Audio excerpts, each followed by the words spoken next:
ರೈತರಿಗೆ ಬೇಕಾಗಿರುವಂತಹ ಸಾವಯವ ಉತ್ಪನ್ನಗಳನ್ನ ಸೊ ಅದೇ ತರ ಇದನ್ನ ಕರ್ನಾಟಕಕ್ಕೆ ಎಲ್ಲ ಕಡೆ ಹಂಚಿಕೆಯನ್ನ ಇವಾಗ ಅದು OWDC ಅಂತ ಆಗಿದೆ. ಅದು ತುಂಬಾ ಜನಪ್ರಿಯ ಆಗಿರುವಂತ ಪ್ರಾಡಕ್ಟ್. ಯಾವ ರೀತಿಯಾಗಿ ನಮ್ಮ ಜಮೀನುಗಳಿಗೆ ಬಳಸ್ಕೊಂಡು. ನಮಸ್ಕಾರ ಎಲ್ಲರಿಗೂ, ನಾನು ಗಿರೀಶ್ ವಿಭೂತಿ ಅಂತ ಹೇಳಿ ಬಾಗಲಕೋಟೆ ಜಿಲ್ಲೆ ಬನಹಟ್ಟಿಯಿಂದ ನಾನು ಬಂದಿರುವಂಥದ್ದು. ನಾನು ಸುಮಾರು ಒಂದು 6 ವರ್ಷಗಳಿಂದ ರೈತರ ಸೇವೆಯಲ್ಲಿದ್ದೇನೆ. ಅಂದ್ರೆ ರೈತರಿಗೆ ಬೇಕಾಗಿರುವಂತಹ ಸಾವಯವ ಉತ್ಪನ್ನಗಳನ್ನ ಅವರಿಗೆ ಒದಗಿಸ್ತಾ ಬಂದಿದ್ದೇನೆ. ಅದರಲ್ಲಿ ನಿಮ್ಗೆ ಗೊತ್ತಿರುವಂಥದ್ದು ಎಲ್ಲರಿಗೂ ತುಂಬಾ ಜನಪ್ರಿಯ ಆಗಿರುವಂತಹ ಕೆಲವೊಂದಷ್ಟು ಉತ್ಪನ್ನಗಳಿದೆ. ಅದರಲ್ಲಿ ವೇಸ್ಟ್ ಡಿಕಂಪೋಸರ್ ಅಂತ ಕೇಳಿರ್ತೀರ. ಈಗ ಇತ್ತೀಚೆಗೆ ಅದು OWDC ಅಂತ ಆಗಿದೆ. ಸೊ ಈ ಉತ್ಪನ್ನಗಳು ಅಂದ್ರೆ ಡಾಕ್ಟರ್ ಕಿಶನ್ ಚಂದ್ರ ಅವರು ರಿಸರ್ಚ್ ಮಾಡಿರುವಂತಹ ಉತ್ಪನ್ನಗಳಿದೆ. ಆ ಉತ್ಪನ್ನಗಳಿಗೆ ನಾನು ಕರ್ನಾಟಕದ ಅಧಿಕೃತವಾದ ಡಿಸ್ಟ್ರಿಬ್ಯೂಟರ್ ಆಗಿದ್ದೀನಿ ನಾನು ಇಲ್ಲಿ. ಸೊ ಅದೇ ತರ ಇದನ್ನ ಕರ್ನಾಟಕಕ್ಕೆ ಎಲ್ಲ ಕಡೆ ಹಂಚಿಕೆಯನ್ನ ವಿಭೂತಿ ಎಂಟರ್ಪ್ರೈಸಸ್ ಮುಖಾಂತರ ಆಗ್ತಾ ಇದೆ. ಸೊ ಇದನ್ನ ನಾನು ವಿಶ್ವ ಮೀಡಿಯಾ ಕಡೆಯಿಂದ ಈ ವಿಚಾರನ ತಿಳಿಸಕ್ಕೆ ಬಂದಿದ್ದೇನೆ.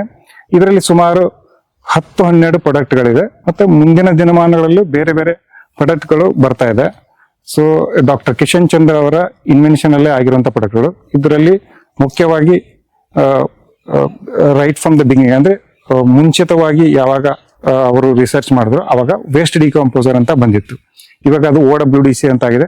ಅದು ತುಂಬಾ ಜನಪ್ರಿಯ ಆಗಿರುವಂತ ಪ್ರಾಡಕ್ಟ್. ಸುಮಾರು ರೈತರು ಅದನ್ನ ಬಳಸಿ ಅದರ ಉಪಯೋಗನ ಪಡೆದುಕೊಂಡಿದ್ದಾರೆ. ಇನ್ನೂ ಕೂಡ ಅದರ ಅರಿವನ್ನ ಮೂಡ್ಸಕ್ಕೆ ಈ ವಿಡಿಯೋ ಮುಖಾಂತರ ಈ ವಿಚಾರಗಳನ್ನ ತಿಳಿಸ್ತಾ ಇದೀವಿ. ಅದರಲ್ಲಿ ಈಗ NPK ಅಂತಾನು ರಿಸರ್ಚ್ ಮಾಡಿ ಅದನ್ನ ಮಾರ್ಕೆಟ್ ಅಲ್ಲಿ ಇದೆ ಲಾಸ್ಟ್ 2-3 ವರ್ಷಗಳಿಂದ. ಆಮೇಲೆ ವ್ಯಾಮ್ ಅಂತ ಇದೆ, ಟ್ರೈಕೋಡರ್ಮಾ ಅಂತ ಇದೆ, ಈಕೋ ಫಂಗಿ ಅಂತ ಇದೆ, ಗಾಢ ಗೋಮೂತ್ರ ಅಂತ ಇದೆ, ಕಚರ ಮಿತ್ರ ಅಂತ ಇದೆ, ಯುಪ್ರೋ ಅಂತ ಇದೆ. ಸುಮಾರು 10-11 ಪ್ರಾಡಕ್ಟ್ಗಳು ಸದ್ಯಕ್ಕೆ ಮಾರ್ಕೆಟ್ ನಲ್ಲಿ ಇದೆ ಆಲ್ರೆಡಿ.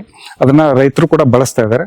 ಸೊ ದಯವಿಟ್ಟು ಇದನ್ನ ಮುಂದಿನ ದಿನಮಾನಗಳಲ್ಲಿ ಇದನ್ನ ನಾವು ವಿಶ್ವ ಮೀಡಿಯಾ ಮುಖಾಂತರ ಈ ಪ್ರತಿಯೊಂದು ಪ್ರಾಡಕ್ಟ್ಗಳು ಅಂದ್ರೆ ಈಗ ನಾನು ಏನ್ ಹೇಳಿದೆ ಡಾಕ್ಟರ್ ಕಿಶನ್ ಚಂದ್ರ ಅವ್ರ ಪ್ರಾಡಕ್ಟ್ಗಳ ಯಾವುದೇ ಇದೆ ಅಂದ್ರೆ ಎಕ್ಸಾಂಪಲ್ ನಿಮಗೆ OWDC ಆಗಲಿ NPK ವ್ಯಾಮ್ ಈ ತರ 10-12 ಪ್ರಾಡಕ್ಟ್ಗಳು ಇದೆಯಲ್ಲ. ಈ ಪ್ರತಿಯೊಂದು ಪ್ರಾಡಕ್ಟ್ಗಳು ಪ್ರತಿಯೊಂದು ಇಂಡಿವಿಜುವಲ್ ಆಗಿ ಅದನ್ನ ಯಾವ ರೀತಿಯಾಗಿ ಬಳಸ್ಕೋಬೇಕು, ಮತ್ತೆ ಅದನ್ನ ಯಾವ ರೀತಿಯಾಗಿ ತಯಾರು ಮಾಡಬೇಕು, ಅದನ್ನ ಯಾವ ರೀತಿಯಾಗಿ ಯಾವ ಪ್ರಮಾಣದಲ್ಲಿ ನಾವು ಜಮೀನಿಗೆ ಕೊಡಬಹುದು, ಅದರಿಂದ ಯಾವ ರೀತಿಯಾಗಿ ಬೆನಿಫಿಟ್ಗಳಾಗುತ್ತೆ, ಅದನ್ನ ನಾವು ಕೂಲಂಕುಷವಾಗಿ ಮುಂದಿನ ದಿನಮಾನಗಳಲ್ಲಿ ವಿಡಿಯೋ ಮುಖಾಂತರ ನಿಮಗೆ ಒದಗಿಸ್ತಾ ಹೋಗ್ತೀವಿ. ದಯವಿಟ್ಟು ಇದನ್ನ ಎಲ್ಲರೂ ಈ ವಿಚಾರಗಳನ್ನ ಇನ್ನೂ ನಿಮ್ಗೆ ಏನಾದ್ರು ಇದ್ರ ಮೇಲೆ ಇದಕ್ಕಿಂತ ಹೆಚ್ಚಿನ ಏನಾದ್ರೂ ಮಾಹಿತಿ ಬೇಕಾದ್ರೆ ದಯವಿಟ್ಟು ನಮಗೆ ಕಮೆಂಟ್ ಮಾಡಿ, ಇಲ್ಲಾಂದ್ರೆ ಫೋನ್ ಮುಖಾಂತರ ಆದ್ರೂ ತಿಳಿಸ್ಬೋದು. ಸೊ ಇದನ್ನ ನೋಡುತ್ತಿರುವಂತ ಎಲ್ಲ ನಮ್ಮ ವೀಕ್ಷಕರಿಗೆ ವಿಶ್ವಾಸ ಮೀಡಿಯಾ ಮುಖಾಂತರ ಎಲ್ಲರಿಗೂ ತುಂಬ ಧನ್ಯವಾದಗಳು.